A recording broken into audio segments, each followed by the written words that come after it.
Today we'll be looking at Tarkov's DMRs to decide which are the best. The reason we want to look at these in the first place is that these weapons have very powerful ammo pretty much across the board, including M61 for 7.62 NATO, which is probably the best combination of performance and accessibility in Tarkov at the moment. We'll be using Tarkov's own definition of DMRs, which is made up of 7 different weapons, and we're going to start with the G28. So Tarkov defines these DMRs under the Marksman rifles category, and here we can see all of the weapons that we're going to look at here. Now, I do want to make one point clear before we start, is that you can buy all of these weapons on the flea market, except for 2 of them, which is the Mark 18 338 Marksman rifle, which is the semi-auto one, and the VSS for some reason. I don't know why the VSS is carved out in this, but it just is. The G28 is the first one in the list, and that works quite nicely because it's also one of the lightest weapons. So we're kind of going from lightest to most heavy.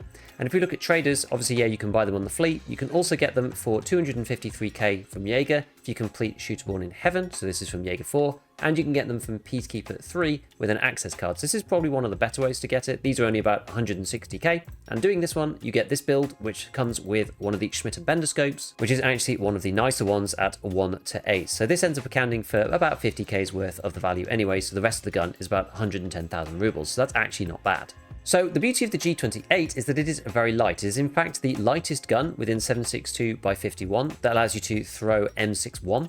And you can see this if you take off the scope here that comes with the build. This gets to under 3 kilograms already without us doing anything else, which is pretty neat. Now, when we're looking at DMRs and these sort of snipery kind of configuration style weapons, these are all semi-auto only. And so we do have to be a little bit careful about something called overswing that I've talked about in other videos. If you've watched my other videos, you'll probably know what this is. This is basically when you aim down sights and the weapon swings over the reticle and then readjusts back. This happens when a combination of too low ergo and too high weight is combined together. And so for this type of weapon, it's really important that we avoid that, especially because we're normally going to be using big powered optics like the Voodoo and the others that are variable these days rather than red dots, because normally you'd use those for a weapon where you can actually go full auto as opposed to these. So in order to show how to avoid this, we're going to use DB for Tarkov that I'll switch to right now. So here we are on dbfortarkov.com/gun. They've actually got lots of other things on here as well. Barters, crafts, maps, you can track quests, you can look up places and all sorts of things. So go and have a look at the other functionality. It's actually one of the better websites for Escape from Tarkov. But I typically use the gun section the most for coming up with weapons builds and looking at this overswing. So if we look at this weapon in particular, this is basically the gun that we had before I removed the sight on top. And when you see it in this configuration, we've got this number up here. You've got the usual stuff, ergonomics, accuracy, vertical recoil, all that kind of thing that you see in game. But there's this new section here, overswing, yes or no, and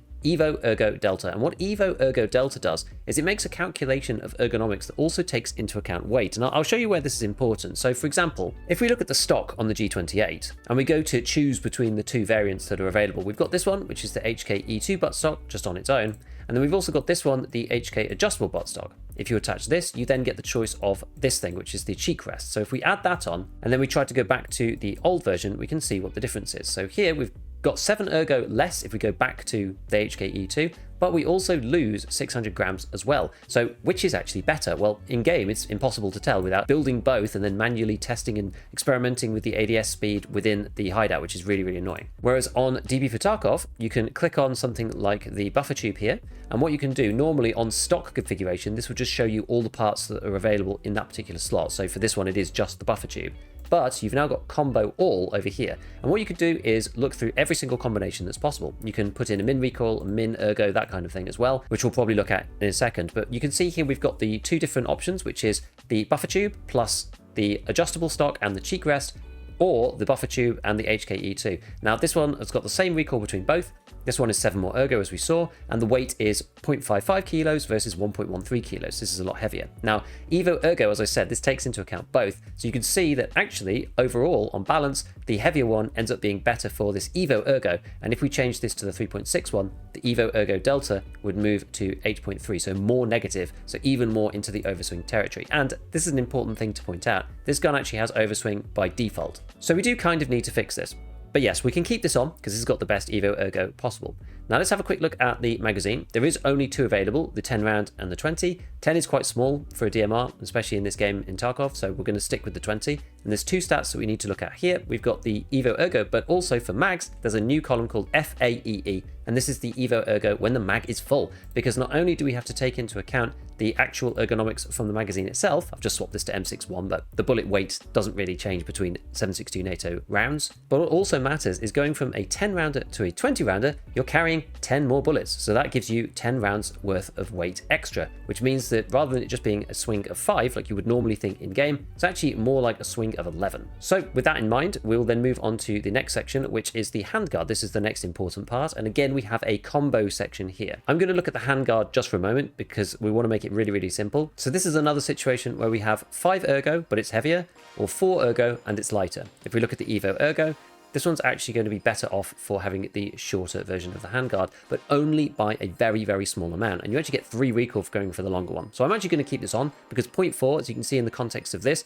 Evo Ergo Delta typically ranges between -30 and +60. So 0.4 is something you're not going to notice in the actual game. So we're actually going to keep the longer handguard on and then look at the combos and see what we can do. If you want best recoil, you can go for something like the CQR, but that pushes our Evo Ergo Delta even more negative. Obviously, what we can do from here is go into the CQR itself and look at the actual foregrips and see which ones are the best. You can pick the Strike Industries Cobra or the SE5, it doesn't really matter. We'll pick the SE5 for the time being. And then the other thing to talk about is the suppressor. So if we go on the combos here, the suppressor for the G28 that comes with it, this G28QD, is unique to the G28. You can't actually put this onto other weapons. So this thing you can just buy really cheaply on the flea normally. Let's have a look right now. There's usually the trader price, so around 30k. Yeah, something like this. So it's typically cheaper than the other suppressors, and it actually is pretty good. This thing shows you the full list, so you can see the PRS QDC. There's a little toggle up here that I've got, which is only silent. So this removes things like the BMD. This is more important when you're looking for ergo specifically, because obviously all the muzzle brakes come up first. But if you put only silent, then it shows you the most ergonomic muzzle brakes. That's the hybrid, the wave, and then the G28QD.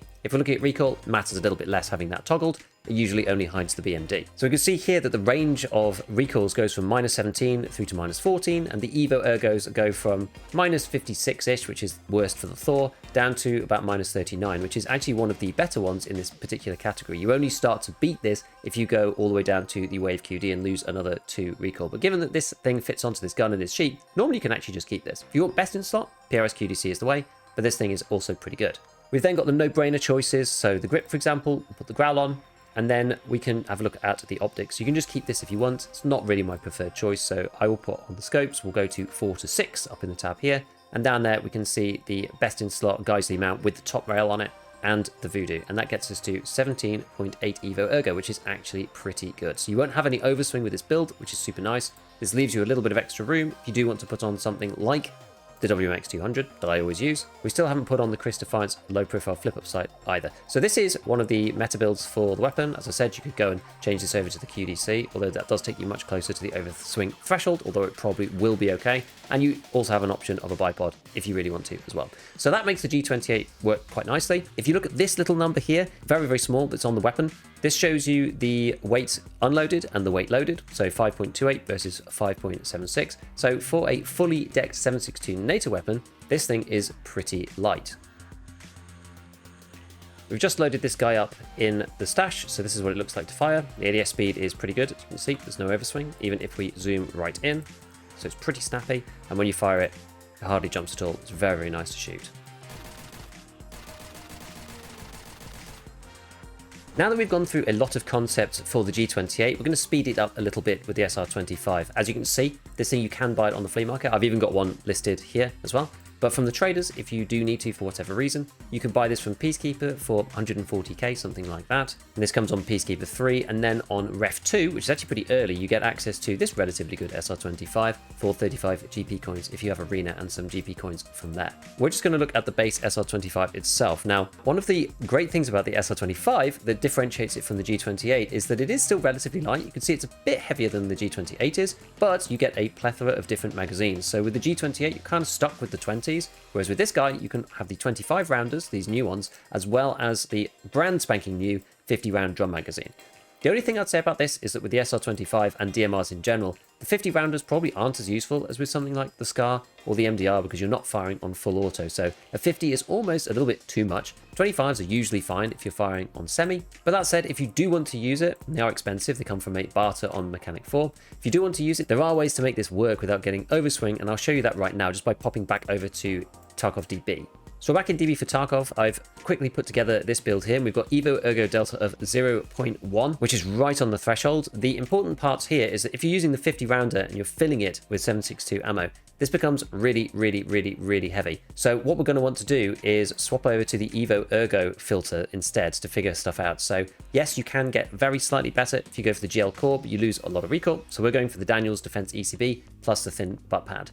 On the handguards, this one again on Evo Ergo Delta, rather than using the RSASS handguard or anything like that, we're using the Lancer plus a load of M-Lock cantilever mounts because they give +1 each, and then also an SI Cobra as well to give us the most Evo Ergo possible. On the suppressor, we're using the Thunder Beast because again, this one's really good for Evo Ergo, but the other ones, the Hybrid, the Wave, and the One are much worse on recoil. You see it's 7, 12, 16, and 15 for the Ultra 5, which is probably the best overall because of the low weight. You can see here, this is the determining factor that's making it work. Outside of this, we've got the CMMG gas block on.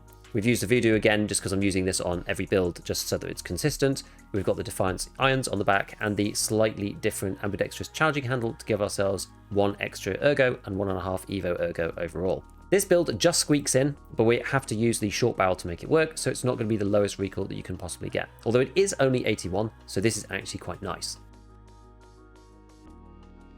So after building this in the hideout ourselves, this is what it looks like, and as you can see here, it's slightly slower to ADS. It's not quite perfect, but it's got no overswing on it, which is what we want. And no overswing with the 50 rounder, I would say, is kind of a win, in my opinion. And it shoots pretty straight. This is 80 recoil. And with M61, that is pretty devastating.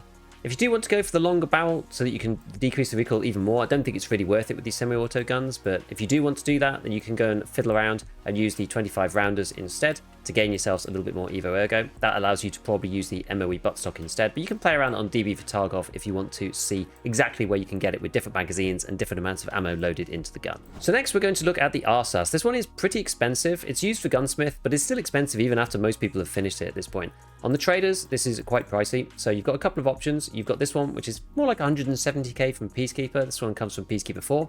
This is the Peacekeeper 3 Classic Dog Tag Sparta. So this is one where you need 8 USEC, 8 Bear over level 15. This is how we used to do it before you could buy it on the fleet. So now you can buy it there. It's probably the best option. And then you've got Ref 48 GP coins, which is honestly quite a good build. This one is not bad, and it comes with this thing, the Tango 6T, which is one of the better 1-to-6s. It's sort of in the same realm as the Voodoo and the Razor, so that one's pretty nice. But the deal with the RSASS is that it is a lot heavier to start with. You can see this is nearly 5 kilograms. We haven't even done anything to it. However, it is our first sub-MOA weapon. I should have probably pointed out on the G28 that we made before, this thing is 1.14 MOA, so it's pretty good. The SR25 is 1.56, which probably improves somewhat if you include the longer barrel and make it an actual kind of snipery type gun, which it does, but this is only 1.15, so it's still not sub-MOA. But if we go to the RSASS, then we can see that this is 0.79 to begin with. So if you are looking to do long-range combat, the RSASS is actually superior to both the G28 and the SR25 right out the gate. And that is partly because you have the longer barrel to start with. The 18-inch, which is also available, is shorter, obviously, and doesn't have quite as good MOA. If we swap that over, we can see that jumps it up to 1.24. So you only want to use this if you're going to be fighting in CQB. And then I think maybe the other two guns are probably better. But for long-range combat, this sub-MOA is pretty good on the RSASS. Over in our gun builder again, the difference that this makes is that if you're using the long barrel, then you probably have to skimp a little bit on the muzzle brake. So if we go to our combos and do the silent ones again, we probably have to go for the Thunder Beast, because in terms of the stocks that you can get, you end up using the AIRE and the MOE, for example. We use the Growl as we normally would. And then in terms of magazines, this is another one where you can use bigger mags. You're probably not going to get away with the 50 for anything on this. You're really going to have to stick with maybe a 25 in the gun and then 20s after it. Even sticking on an ergonomic foregrip like the AFG M-Lock doesn't really fix our Evo Ergo Delta problem here, so we're going to have to go for something like the Lancer again, like we did on the SR25, which is kind of a little bit of a waste. You have to get rid of the gas block, you have to put the Lancer on, then you go to the gas block and put back the CMMG. That kind of gets you to the same place, but unless you really are desperate to get this sub-MOA, you may as well just go for the SR25 if you're going to do this, because you have to sell all the parts you got with the RSASS and buy something else. We can still stick on the Chris Defiance rear and pop over on the scope to the Voodoo again like we did before. But at this point you can probably see that we're in sub 5 Evo Ergo Delta and we're using the 25, so we haven't even come anywhere near looking at the 50. It would probably be beneficial to switch over to the Daniels Defense version as well. And that gets us to 2 here, which is not too bad. And the recoil is only at 73. So this gun is actually pretty good. This is then probably better for long range sniping. We can actually avoid the overswing. If you don't care about overswing, then you could just build one with the regular handguard. It'll obviously be cheaper because you don't need to swap everything out. But if you do really want to use the RSASS and you don't want overswing and you do want to use the regular handguards, then you're going to have to swap over to the 18-inch barrel. I've just quickly put together the Thunder Beast version, Daniel Defense M-Lock, just to kind of show you that this actually occurs. We're basically going to pull this guy out of storage, one I haven't used for a while. Let's go and see what this looks like in the hideout. So as I warned, you can actually probably see this more if you zoom in. So I've got my aimer right on the head. If I zoom in now, you can see this overswing, right? It takes a while before it settles back and it's quite problematic. This actually isn't even that bad. If we look at this, we are right on the threshold with -8, but you can see it already starts to have an impact on the weapon itself. So you do definitely want to avoid this. Overall thoughts on the RSASS, decent weapon, good for sub MOA, but I think in assault kind of roles, it's probably beaten out by the G28 and the SR25. The fourth DMR and the last one in the 7.62 NATO category is the M1A. The M1A has billions and billions and billions of barters on the traders. Obviously you can buy them as standard from the flea market too, but there's loads of different barters here, and to avoid confusion, I would just focus on a couple. The mechanic lower, this is useful if you need to repair it because it's been damaged. Then you've got 2 other trades which are actually good. The one in cash from mechanic 4, which is 110k for the SASS base, and then you've got this one which is exactly the same thing, but this one is using 18 Wilstons instead. The problem with the M1A is that it is extremely heavy. You can see this is 5.4 kilograms before we've even done anything using the SASS base, which is really the only one worth doing because the others are just not very good on stats. Another issue with it is that although this one does come with the long barrel, there is the short barrel possibility here. The problem if you do go with this is the muzzle brake options are really limited. You need to put on the threaded attachment first, but here you can hardly do anything. You've got a couple of these, 1, 2, 3, 4, which are simply muzzle brakes, and then after this you've got the Gemtech 1, and then you've got the Hybrid 46, which are 2 of the worst in the game for recoil. They're okay for ergo, but they're the worst for recoil. So you end up having to go with the long barrel all the time, which ends up making the weapon quite hard to build. This is compounded by the fact that it's one of the weapons that has the best magazines for this caliber, especially the DMRs. So you've got the 30 round magazine here, and you've also got a 50 as well. It's a little bit like the FAL of the 7.62 NATO category, because these are only 22,000 rubles and they trade for a GM counter, which is usually even cheaper. So you can get 50 round mag for this on the slide really easily, but in order to avoid overswing, it's pretty much impossible if you want to build the gun in a good way. Let's go and have a quick look at the SASS base itself. So you take the SOCOM 16, I'm going to swap this over. So if we go on the combos, you can see it's basically SASS plus all this other stuff. We'll just go for the ARE version rather than the MT crosshair because it's quite hard to get to.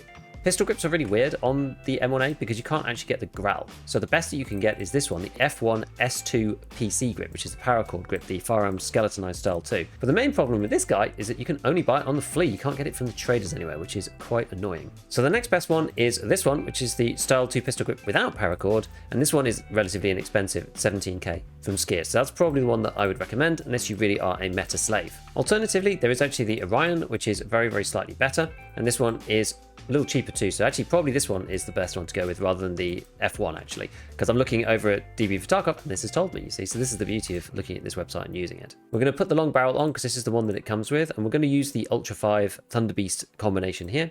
Foregrip, let's go with something as Evo Ergery as we can, like the Strike Industries Cobra, so stick that there. The front sight, we can use the Chris Defiance, and the rear sight, we can use that as well. Now the problem is that we've got a really small mag, so if you use the 30 rounder, you can already see the Evo Ergo Delta has gone down to -15, which is really tough. So maybe on the stocks, we can change this over for the Daniels Defense instead. Let's swap this over to Evo Ergo and see where we get to on that. So we go ARE and the Daniels Defense. That only gets us to -10. So running this with the long barrel and suppressed, it's not really doable unless you do start to really make some massive compromises on recoil. So you go for the wave or something, maybe the hybrid. We're still just about squeaking into the negatives without even attaching a scope. And as you saw before, the Voodoo is quite negative on Evo Ergo, like 15 or something. So we really are out of luck here.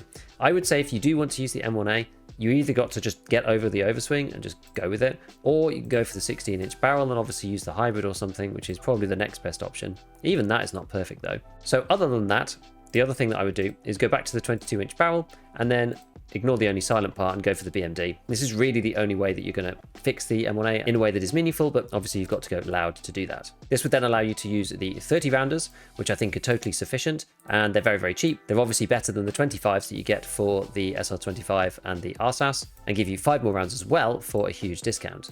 Now, I've been using a very slightly modified version of this because you need to do this for test drive with a 30 rounder. So this is very, very similar. This is the ScavTalk build. This is the hybrid 46 instead, and the Schmidt scope, because you have to use that for this particular quest. And you can see that there is overswing on here. It's very difficult to avoid if you're using a suppressor, as we said before. So I think you should go for the BMD if you're using this and you're just kind of doing what you like with it. But otherwise, the M1A is just a difficult weapon to use and build with because of the weight. It's just so heavy. This thing is 8.3 kilograms, which makes it an almighty beast.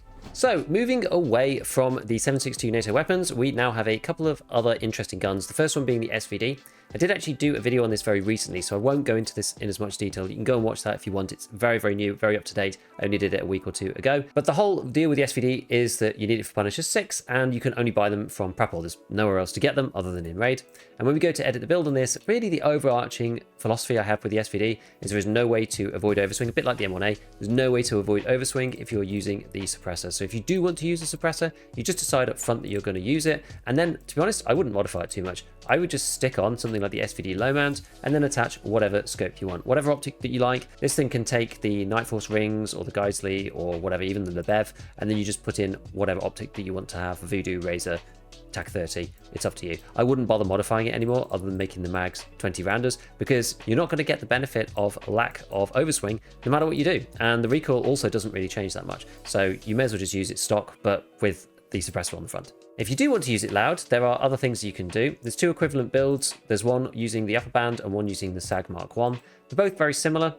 One of them looks like this, which is the modernized version and has 119 recoil. So this, you basically take the SVD upper band, this is the standard version, the way it comes originally, and you put the modernization kit handguard on top. On that, you then add an M-Lock AFG grip. That's what I like to use, and on the back I'm using a Daniel's Defense ECB, and you just leave the muzzle brake as is. This gets you no overswing and allows you to use something like a Voodoo and use it more like an assault gun. The other way you can go if you want to is the modernization version. So this is the one where you don't go for the upper band, you go for the SAG Mark 1. This then means that you have to use the custom cut dust cover on here, but it's the same kind of vibe. You just remove the suppressor, so you just have the muzzle brake on and that's it. And then you can use a foregrip of your choosing. I'm using this one at the moment, the A3 Tactical, because it's got plus 10 ergo, which is the highest you can get. You can technically swap this over to something better if you want using the SI, because there is a little bit of room to spare on this one. But this does have quite a bit more recoil than the other SVD, but you actually can't really tell. So between these two builds, it's kind of up to you. But the SVD is great because it can use BT ammo. And BT ammo can both be crafted in the hideout once you've completed Tarkov Shooter 7, and then you can also buy it off ref as well now. So this makes the SVD really, really good. BT is basically the same power. It's a little bit better actually, in fact, than M61, but obviously you've got to put it in the SVD. But these unsuppressed builds make Punisher really easy. It's actually genuinely quite a good gun if you don't want to pay for the 7.62 NATO weapons and you want to be able to craft the ammo if you don't have Arena, for example.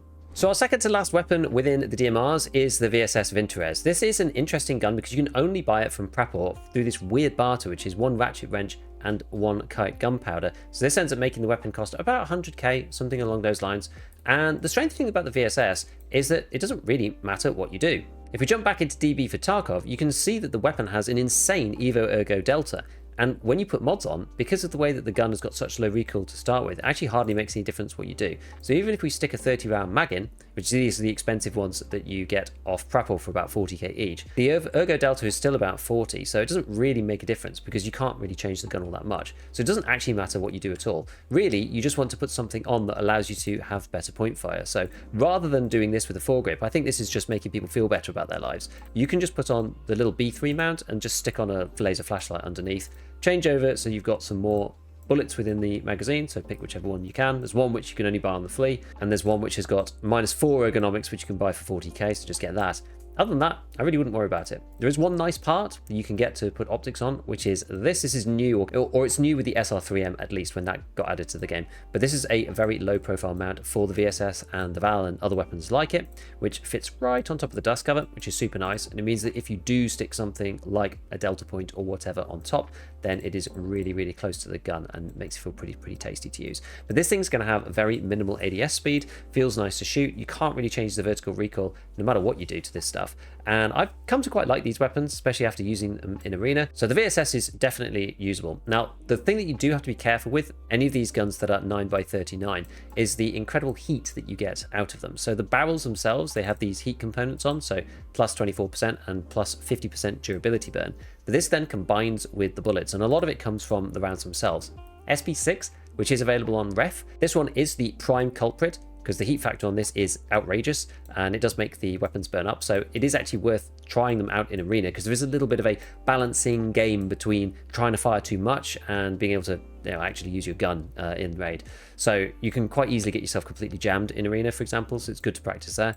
You can get SP6 off ref, otherwise you have to complete capturing outposts. And the other thing that I would say about this weapon, given that it is technically a DMR, what makes it a bit awkward is that the rounds themselves are really slow. So if we go and look at SP6 itself, the actual bullet, rather than just the box from ref, you can see that this thing is only 300 meters per second. So using this as an actual DMR doesn't really work. You can do it. If you're a player like Tower, then you can do it. It's notorious for sniping, using ridiculously slow bullets like this and that out of the Ash 12.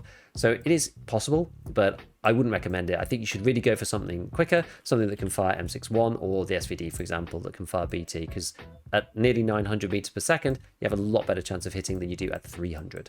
So our final weapon in the DMR's category is the Sword International Mark 18 338 LM Marksman's Rifle. So this one you just don't really see very often, because there's a barter from ref for a Lega medal, and Lega medals are kind of hard to get. 18 of them you can get a thick case, so that sort of shows you their value. And then you can buy them from Jaeger 4 as well for 300,000 rubles, but you have to kill Sturman 20 times. There's just not that many people who've done it. The thing about the Mark 18 is there is no way to get rid of overswing at all. This is another one that if you go through DB for Tarkov, even if you just take off all of the muzzle brakes and everything, there's no way to get rid of it, because the weight is already 7.5 kilograms without doing anything to the weapon itself, and the ergonomics is only 34. So it's too low to be able to make this function in any particular way. So you basically don't worry about it too much. Make sure it's suppressed, and you really want to be using this as a proper DMR type sniper, like setup before you fire, rather than something in assault. Now, why would you use this rather than using any of the others that shoot M61? Because M61 kills players in 2 shots anyway. So the reason why you'd want to use this, at least in theory, is that the 338 rounds are pretty good. So you've got a couple of ones that are not very good, like Lapua Magnum UCW, because the pen is only 32. Although the damage is high, so it could potentially work, but no one's using this gun for leg matter. TACX is even worse with 18 pen and 196. So yeah, 3 shots, they technically die, but I don't think anyone's going to do that with this weapon, given how unwieldy it is. Then you've got FMJ and AP. So AP is clearly super overpowered, which is the reason why this thing is so locked. You can't get AP anywhere outside of raid. And this is 79 pen and 115 damage. So it's the only round in the game that you can actually physically hold as a PMC and move around. You can shoot through class 6 plates and kill people in 1 shot. I just ran this quickly through the calculator to make sure there's no damage mitigation or anything like that. But because the penetration is so high at 79, 115 damage comes in and 115 damage comes out. It just pierces straight through class 6. This would stop being the case at some distance, but I wouldn't really worry about it. It's going to one-shot people wearing class 6 almost all of the time, unless you really are quite far away. So this is great, but obviously this is super, super restricted. So the one that you can get access to is FMJ, and this is really where the 338 weapons have fallen down. FMJ used to be a 50-50 against class 5, and I'll run through the simulation again to show you exactly why. So in this you get the metric 8.6 by 70, so we'll select that, and we'll actually choose something like a GAC plate just because it's easy. And it's the one that's in the AACPC. So this is on a different website, by the way. This is tarkovgunsmith.com/ballistics_simulator. I like this website for simulating damage. And when you look at the multi-shot here, so this is each shot on 1 line, you can see the chance to kill is 0, despite the fact that the damage incoming is 112. And the reason for this is because there is too much damage absorbed by these particular plates to make it work. Back in the day, we didn't used to have armor as an underlay. So if we get rid of the armor and put it down to 1 or something and do multi-shot, the chance to kill on the first shot used to be 54%, and that's because it only had to deal with the class 5 plate. So at 47 pen, 50% of the time, you would pen through the class 5 armor, and then it would kill you because it would deal 92 damage. But the issue is that now they've included armor that goes underneath as well. What happens is 47 pen goes through with 122 damage. That goes through the class 5 armor with a 55% chance, and when it does pen through, the actual bullet ends up with 92 damage left over and 35 pen. Unfortunately, 35 pen against class 3 does actually get blocked in some way. Despite the fact that the penetration chance through the second layer is 96%, it actually reduces the damage even further from 92 to 77. So this means that FMJ within Escape from Tarkov, if you're against somebody with a class 5 armor with a class 3 underlay on it, you actually can never kill them now, despite the fact that it used to one-tap them 50% of the time before the armor change. And this thing is an absolutely huge nerf to 338, not so much for the Mark 18 that we're looking at right now, but more for the AXMC. Because the AXMC, obviously, you've got one shot, one kill because it's a bolty. The Mark 18, at least you get follow-up shots, so you do have a bit of a chance as the DMR, but this is really hard to get, so you hardly ever see it. The XMC is the one that you often see more often, and FMJ for this, it just doesn't work against players wearing anything from level 4 traders. For example, one of the cheapest armors that you can get in the game, because it trades for a sledgehammer, is the Fort Defender 2. You cannot one-tap a player at full HP through this if it's at full durability, because you've got a class 5 plate, and then you've got a class 3 piece of chest armor underneath, and an FMJ round, where even if it pens all the way through, won't do enough damage to the thorax to kill a player. So this is the big problem with 338, and that's the reason why you don't really see many players running it. So the big advantage of this is to be able to deal with players faster than you could normally, but you have to have the AP bullets for this. Now, the only way that you can really get them is by going to labs. You can go to some of the areas with high-end bullet spawns, such as NVD building or the ammo shack on woods. There's a few different places around the map that you can get them. I do actually have some rounds for this, but I don't have access to the Mark 18 itself because I'm not psychopathic enough to go and kill Sherman 20 times. But if you can do that, then this is probably one of the most fearsome DMRs in the whole game. So overall, what actually are the best DMRs in Tarkov according to the categorization? Well, I think that if you are trying to use these weapons in a very generalist basis and you just want to pick one up, I would either go for the G28 or the SR25. They're easy to mod. The SR25 gives you access to larger magazines, but the G28 is the lightest and the one that is most forgiving in terms of modding and the least overswing. If you're fighting at long range, then the RSASS is great because it has a much better MOA than most of the other DMRs, so this could be quite handy for doing rogue sniping on Lighthouse, for example. It also gets access to the bigger magazines too, so it can be good, but because it's a bit heavier, it's slightly more restrictive than something like the SR25. If you want to go on assault mode, the M1A is not bad because you can put the BMD on the longest barrel version of this, go loud and proud, and stick on some really cheap 30 and 50 rounder magazines, which you can't get access to on the others very easily. It is heavy, but you can use this with the red dot no problem, and you can go around stomping people with it with M61 inside. The non-7.62 NATO guns are a bit niche. The SVD has kind of been surpassed by the others because you can get M61 in pretty much the same ways as you get BT, and M61 guns are just typically better because they allow you to go suppressed and also have no overswing, which you can't do on the SVD. And the VSS just has really slow bullets, so it is a bit tricky to shoot at long range, although it is good at CQB.